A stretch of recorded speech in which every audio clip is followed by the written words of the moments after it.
Ryan and I have one daughter, Maggie. She is 9 years old, and she is in the lower elementary class here at Soma Kids.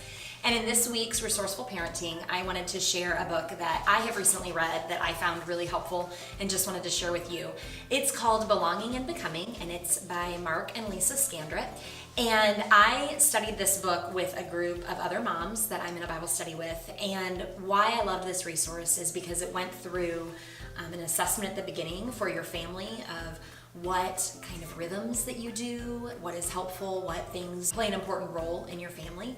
And along with those assessments comes chapters. And each chapter has an activity that you can do with your kids, with your husband, and some questions to ask. So my family found it really helpful. We would read these questions over dinner, have some really dynamic conversations, and it really got us thinking about what things that we are doing already as a family and what priorities those are putting into place, and how those decisions, the things that we say yes, the things that we say no to, what does that communicate to our daughter and to others around us about what's important to us. And so we were able to look at how we spend our free time and where we're serving and how we're living out community within our neighborhood and within our church.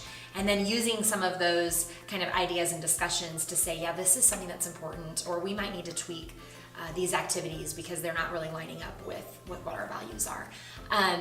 Like any resource, the one thing I would tell people that are reading it is it can be overwhelming at times to get in these books and hear all of these ideas and all of these tasks. And my challenge and what my family did when we read this book was take away one or two nuggets and say, this is something that we can manageably do right now. We can sit down and create goals each year for our family. We can sit down on a regular basis and talk about how we're hitting those goals. And using it that way proved to be really beneficial. It's a book I plan to revisit. I just read it earlier this year, so it's fresh on my mind, but it's one that I would love to revisit periodically just to kind of get back in focus what's important for our family and where we are within our church community.